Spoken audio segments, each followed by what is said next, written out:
Do I have a show today? If you are watching on Instagram, Facebook, or YouTube replay, let me get myself live on Instagram.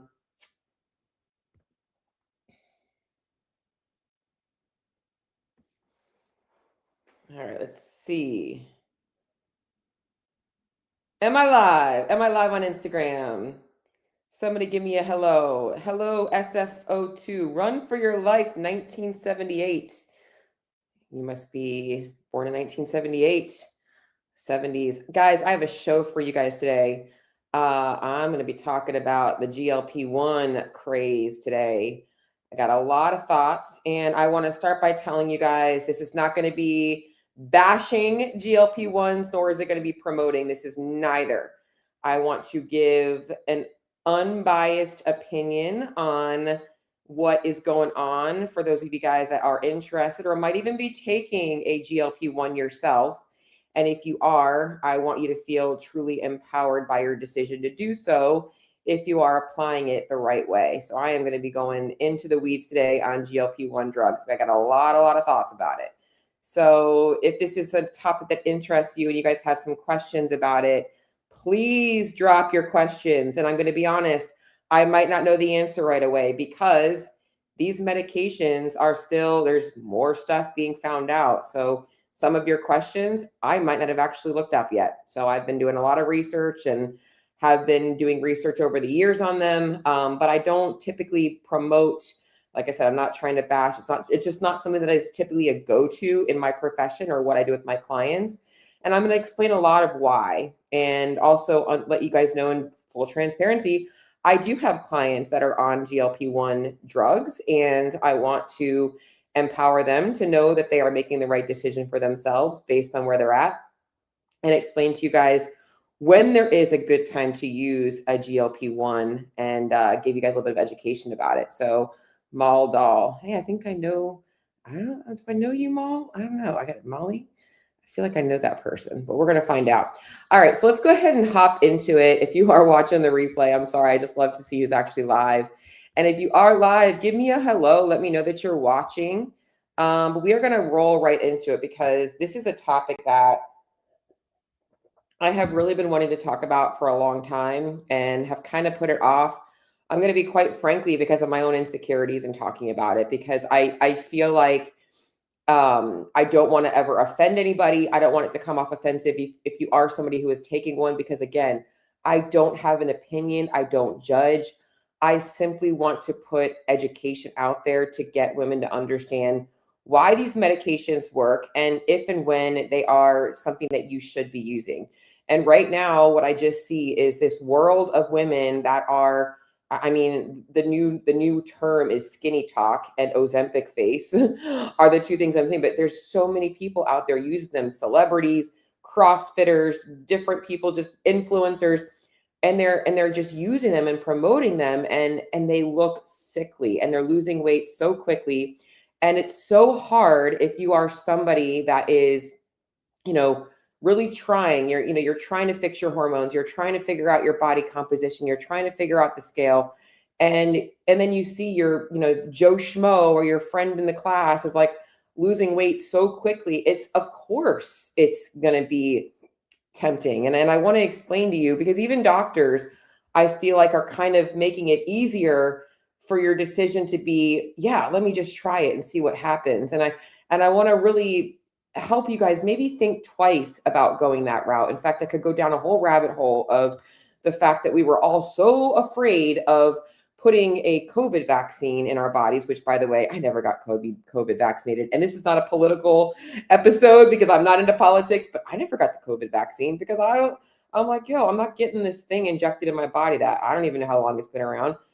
But a lot of people who were against the COVID vaccine are like, let me just pop this injection in my body without really knowing any long-term effects of it. So I want to educate you guys because they can be so tempting for so many reasons. All right. So what you're seeing is you see rapid fat loss, and you see people that are talking about this food noise, and you're like, I have that food noise. Oh my God.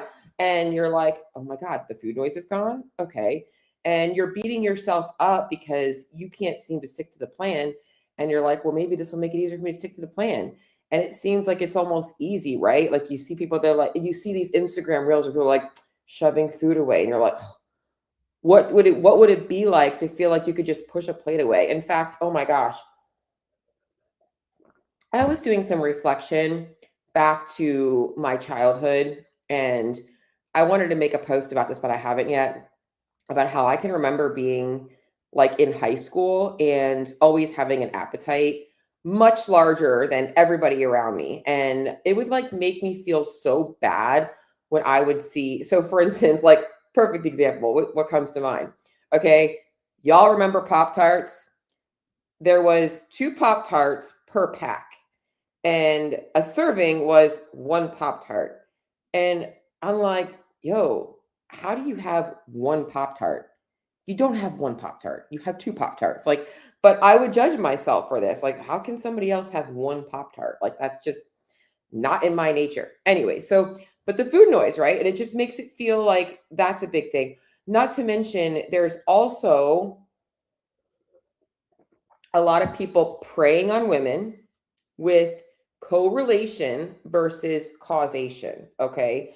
So they're like, yeah, the GLP-1s are going to help remove inflammation. It's going to help balance your hormones. And that's no, Sarah. What's really happening is if you have put on body fat, especially if you put on body fat quickly, or you're dealing with extra body fat, your hormones and your inflammation markers are up, right? Especially if you're putting on visceral fat in your abdomen. And when you start losing weight and you start losing body fat, those markers go down. So it's correlation, not causation. But in your head, you're like, the medication is what's causing the change. I got to be on this medication. So I just want to really, I know I'm going on a tangent that I'm probably going to talk more about later on, but I want to make sure I'm making this clear. But I understand the appeal, all right? And you're comparing this to where you're at now. You've been dieting for years. You've been tracking macros. You're trying to figure out how much you should be training. You know, you're trying to figure out why you can't stay consistent on the weekends. You feel like your hormones are out of whack. And even women going through perimenopause, oh my gosh, a whole new world of women that are just being preyed on left and right. Left and right, like, buy this, try this protocol. This it's like, there are so many. I literally have to create a whole nother episode on perimenopause, which I'm going to be talking about training and body fat or fat loss through perimenopause. But I want to save that. I want to keep today on the GLP-1s.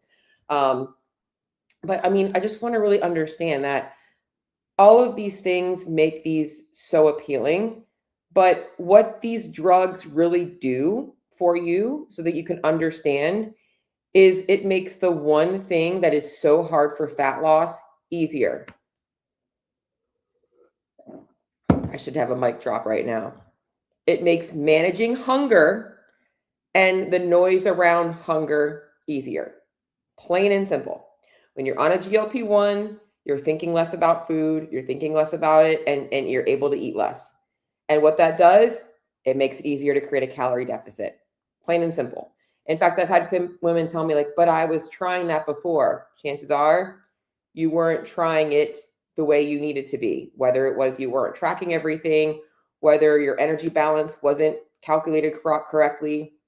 You have now created a calorie deficit by putting your calorie intake where it needs to be for fat loss for whatever reason. All right. So let me explain what these GLP-1 medications do. And I'm not going to go into all of the different kinds because they all have similar properties. Okay. Number one is that they do slow gastric emptying. In fact, this is why a lot of people get like, whoop, I'm having food aversions. I'm full. I don't want to eat.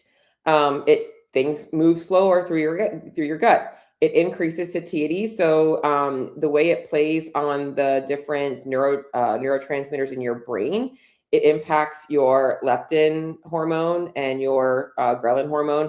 So you're going to have less hunger, more satiety. And from another perspective, it does help regulate blood sugar. So if you're somebody that has like insulin resistance, or you have high elevated blood sugar, this can help normalize blood sugar. However, They do not magically burn fat or create weight loss. They simply make it easier to create a calorie deficit by making intake less than output. So you end up being in a calorie deficit. All right. So who are these medications actually a good fit for? Again, this is not opinion. This is based on what they were designed to be used for. All right. Women, men, anybody with type 2 diabetes or borderline type 2 diabetes, and you are making lifestyle changes, this can be a way to help lower blood sugar levels, because nobody feels good when they have high circulating blood sugar. You are putting yourself at what's the word I'm looking for? More risk, a higher risk of inflammation, along with other issues like, things with vision and stuff like that. Individuals with severe obesity or metabolic disease. If you are somebody who is really trying to silence the food noise and you don't have the support, these medications can be like magical for you to be able to start to finally maybe work on building some better habits and eating better without having this constant food noise. But the main thing is there is a place for them. And most women listening to this and that are thinking about it are not falling into these categories. And there is one more category that I can say. If you are somebody that has like a very addictive personality, this is not even from a fat loss perspective, but from so whether it's like binge eating, which would be on the spectrum of nutrition related, but anything with like addictive, personalized, these medications from a non-weight perspective could have a positive impact on your brain chemistry and might help you actually be in more control of those habits, and binge tendencies being one of them. Okay. So this is where I want to say that for the most of you guys listening to this, the temptation to be on a GLP-1 is high, especially because they are being abused by women that have like 10 to 15 pounds to lose, and they're feeling frustrated that things aren't happening quick enough. All right. And you see somebody going on them, and I'm going to go over a lot of the risks. But before we go into that, I want to just stop and talk a little bit more about specifically for those of you guys that are like, okay, I know that I am a good fit for somebody being on a medication like this. And even if you are, like, let me just be honest, like, this is non-biased. So if you are somebody that has 10 to 15 pounds to lose and you go on a GLP-1 because maybe you do want it to be a little bit easier for you. You're not taking the easy route. You're just making it a little bit easier because you have food noise or thoughts around food. In fact, this is another thing I think that we don't often talk about. People like, I think Serena Williams, she was an athlete and she promotes, I forget which one she's on, but she's promoting one of the GLP-1s. If you've ever been an athlete who has had to eat a lot of calories and you have now changed your lifestyle and you are no longer training the way you were, okay, there is a lot of food noise. In fact, I know even for myself, there is a fear of what's going to happen when I start to train less in my life. Am I going to gain a bunch of weight? Am I going to be able to eat less? Like, because you've almost, I don't want to say force fed, but eaten so mechanically for years to promote performance that there's a lot of food noise there. So again, going into, there might be other reasons why somebody that only has a little bit of weight to lose might lean into a GLP-1, but it doesn't mean that it's necessary. Okay. So let's talk about the difference in no matter how you're using them, whether it's 10 to 15 pounds, whether you've got diabetes, whether you're obese and you're like, okay, I decided to use a GLP-1. There is a difference between something making you more adherent to your plan or becoming dependent on something. Okay. We want adherence, not dependence. Okay. So whether you are 500 pounds or you're 145 pounds and you're trying to make changes, you need to realize that these medications are making it easier for you to adhere to the lifestyle transition that you're making, to the nutrition changes that you're making, So we need to ask, is this improving my adherence? Am I doing the things I need to be doing in my nutrition, in my life, that is going to allow me to do this without this medication because I want to be able to pull it away? Or am I becoming dependent on it, not changing food choices, not addressing the changes in my training, and not really looking at that stuff? Because if we're creating dependence, your results are only going to exist because of this medication. Okay. It's literally having a leaky bucket. And rather than getting a new bucket, you're just going to continue to put like some kind of temporary tape on it. And it's going to just keep leaking out. And then you're going to put more tape on it. Like, you want to actually have a better bucket, right? So we want to make sure that we're looking at adherence. So I have a client right now on a GLP-1. She's doing amazing. Huge transformation. Even before coming to me, she has made a lot of lifestyle changes, started CrossFit. And if you're listening to this, Sam, I'm just going to put you out there. Nobody knows who she is. Just, I have a couple of clients named Samantha.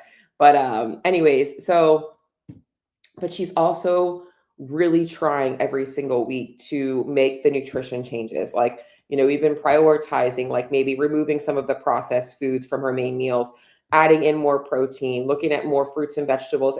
And she's making those changes because she doesn't want to become dependent on the medication. Dependence is the women you see who literally are eating the same thing, but they're taking 2 bites of their food. They're like, oh, I just had pizza. And oh, I had 2 bites and I put it down. No, like, that is building dependence on the medication. Okay. The medication is literally just made it hard for you to eat too much. Okay. So like, we don't want that. We don't want dependence on the medication. This makes me think of the drug Chantix that was used for smoking, how it would make people sick for smoking cigarettes when they went to smoke a cigarette. Like, you don't want to be sick of eating. Like, I could go down the whole rabbit hole of like, what this is making me so sick of is like, I feel like it's promoting people starving themselves. And I don't love that, especially if you are a woman who cares about your fucking hormones, your body composition, your mental health. Like, this is just, it's why I'm so passionate about explaining things. All right. So if you are only able to be consistent with your nutrition because your appetite is shut off, that is not building any awareness. And it's also why I don't love using them, because you need to build control over those hormones in your body that are signaling you to eat and signaling you when you're full, and starting to learn about them. And this drug is artificially doing that for you. We need to have control over them. Okay. Let's talk about why I'm also extremely cautious about women going on them. And I'm saying women, but anybody. Now, these are the risks and considerations that I want you guys to understand, because I think that short term, you're probably not going to have as much of a negative impact as you would long term. I think the short term problem, and that I'm going to explain to you, is number one, the rebound weight gain. Okay. And I'm going to skip forward to that one. Okay. This is a really big one. In fact, I have had a client who went on a GLP-1 and she ended up regaining all of the weight plus someone coming off of it very, very quickly, like within a couple of months. It was crazy watching it happen when this woman was more dialed in than you would have ever believed. And the reason is because muscle loss happens pretty quickly with a GLP-1 if you're not eating enough or you are losing weight too quickly. If you lose weight too quickly, you're losing muscle. And if you tell me I'm okay with losing a little bit of muscle as long as I'm getting my body back, let me explain to you what you're also doing metabolically to yourself. Because as you lose muscle, your metabolic rate is now going down. So coming off of this drug, when food noise is going to be louder, now you're going to be more hungry, but you can't eat as much because you've lost muscle mass. So now you have to eat less calories. That's a huge concern. All right. So the weight or the rebound weight gain is huge. You have to be knowing that when you're coming off of this medication, you are going to have to be more dialed in on your nutrition than you were before going on it. That is a true statement. Okay. Let me go back to some of the other things that are side effects that are short-term, but also long-term. Number one is the GI distress. Women get constipation, slow gastric emptying, like I said. This can lead to long-term things like SIBO, small intestinal bacterial overgrowth, and other things like even gastroparesis. In fact, there are now lawsuits out against these medications for causing gastroparesis. There's risk of gallbladder and pancreatic issues, along with just the overall dependence on them from that food noise perspective. And as I already mentioned with the the rebound weight gain is the fact that so many women are already fighting age-related muscle loss, and you're not feeling as good, especially if you're going through perimenopause and your training's taking a backseat burner and you're on this medication. You're like, okay, I'm like, weight's going down, so I feel pretty good at making progress. Well, that muscle loss is costing you a ton. Now, there are some studies that talk about the bone density loss, but I honestly don't know that I believe so much in it being, again, correlation versus causation. I think that has more to do with the loss of muscle than it does to do with the drug actually causing the muscle loss. Just like I don't think the drug actually causes muscle loss as well. I think it's too quickly the weight going down, like letting it go down too quickly, and also just not eating enough and not training enough and getting that progressive overload in. And it's like, yeah, okay, so you see these women and they're like, skinny talk look. Okay, well, there's a lot of long-term repercussions from that skinny talk look. Your slower metabolism and your long-term body composition changes. So do you want to just be smaller and weigh less, or do you want to look like you train, right? Like for a lot of my clients, they want to look lean. They want to have definition. They want to feel good in their body. And you know what? These medications might shrink you, but they're not going to change the way you look. Your clothes might fit a little bit looser, but you're literally just going to look like a smaller version of your larger self. And that's not what a lot of you guys are looking for. Okay. So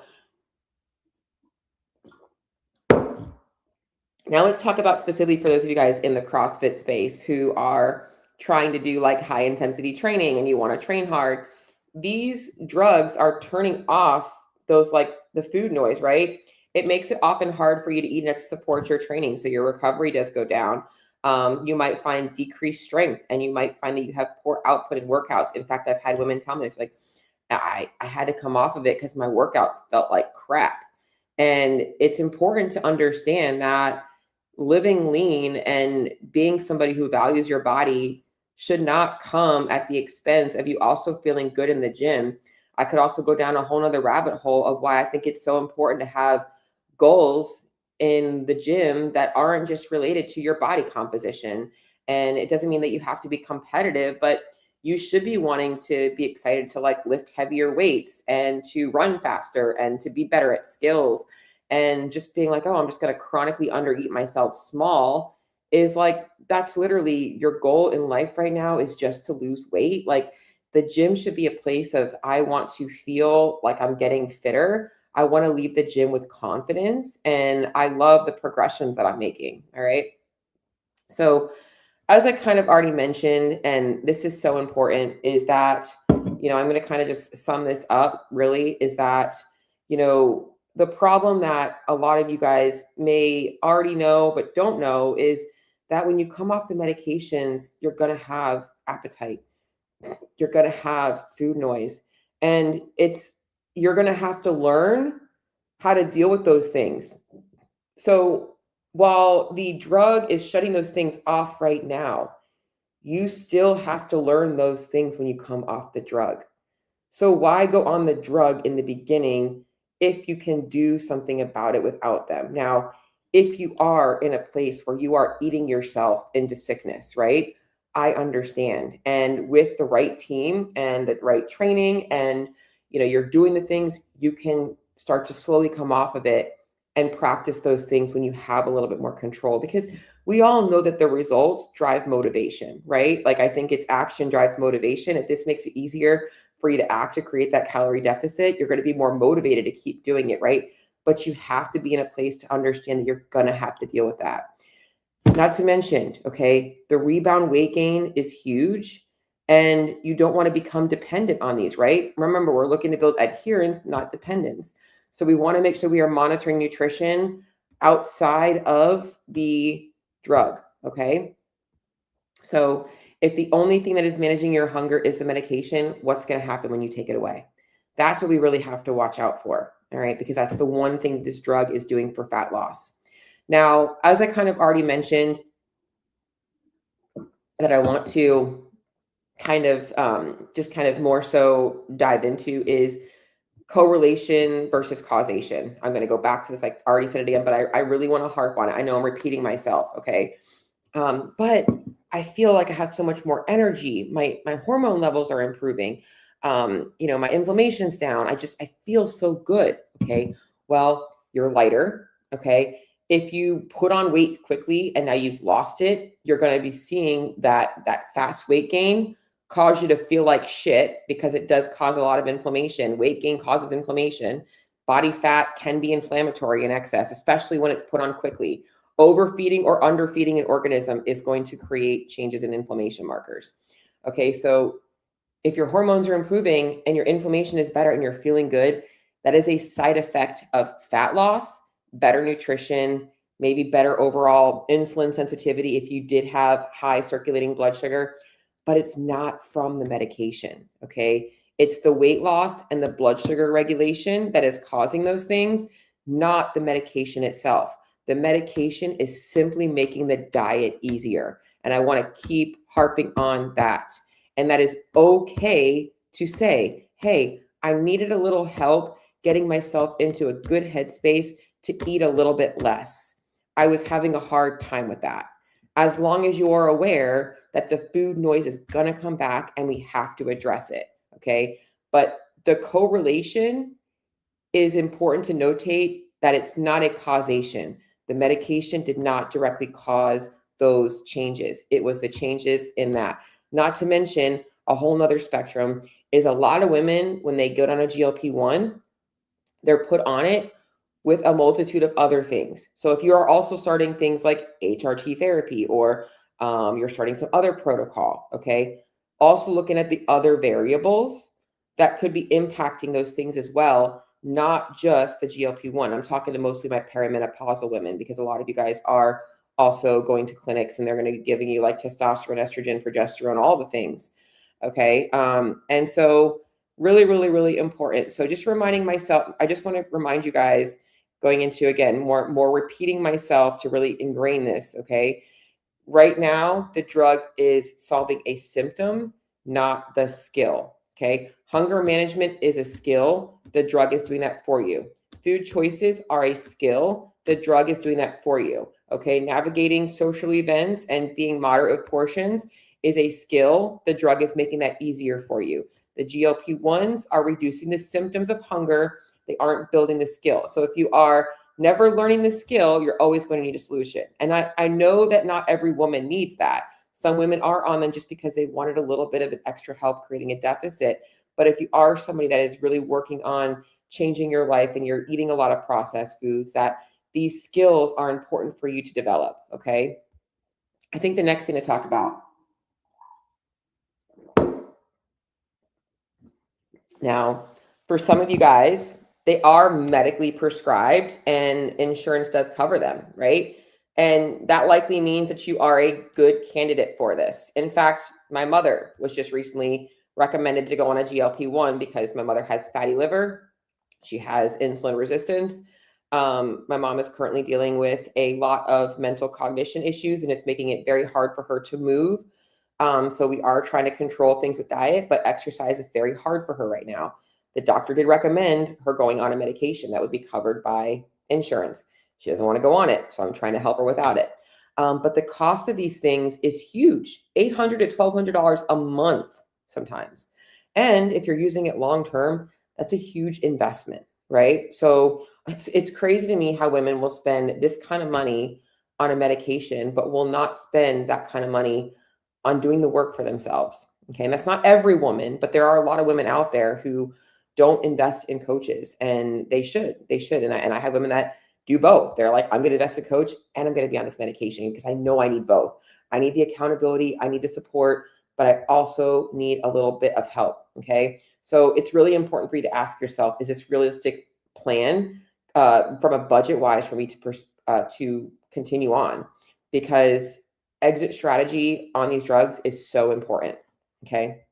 So I just want to kind of take it back in because, again, I wanted to make sure that I let you guys know this is not me saying these are bad or these are good. It's giving you guys the facts and having you guys understand what's going on and when they might be helpful for you and when they might not actually do what you think that they need to do. And when maybe sometimes like, hey, maybe I just need to like try and figure this hunger thing out a little bit more myself.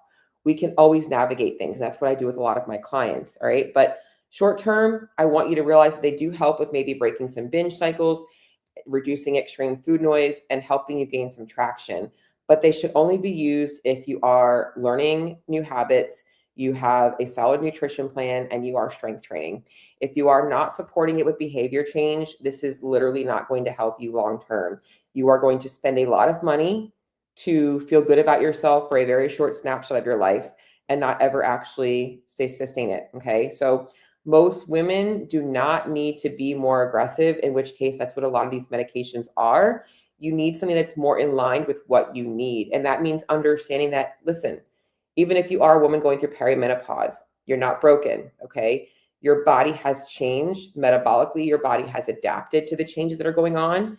And you might need to have a calorie adjustment. You might need to change some things with your training, but it doesn't mean you need these medications, okay? These medications are going to shut off your hunger rather than teaching you how to manage it. But if that's what you want to do, you have to realize that it's going to come back and you're going to have to manage it at that point. I want you guys to realize that your goal should never just be weight loss. Okay. It should always be, how can I build a sustainable plan? And it's important to make sure, even if you are on one, that we are looking at, okay, sustainability of the nutrition beyond the medication. All right. I just really want to encourage you all to be more mindful before just jumping into something like this and looking at other options first. I think this, I truly do think that a GLP-1 should be a 100% last resort. And I will always be supportive of somebody who decides to do that. But I do think that it should come with the education and awareness of actually why the medication is working. So I'm just going to pop over to the comments and see if anybody has any questions on things. I don't see anybody on here, but I did just want to make sure. Does anybody have any questions on GLP-1s? Again, I know that a lot of my clients aren't on them because a lot of you guys are CrossFitters, but I did want to make sure that if you guys have questions about them. All right. Well, I am going to hop off, guys. It is going to be a good week. We got quarterfinals this week. If you are a CrossFitter and you qualified for quarterfinals, congratulations. Until next week, I will talk to y'all soon. Bye.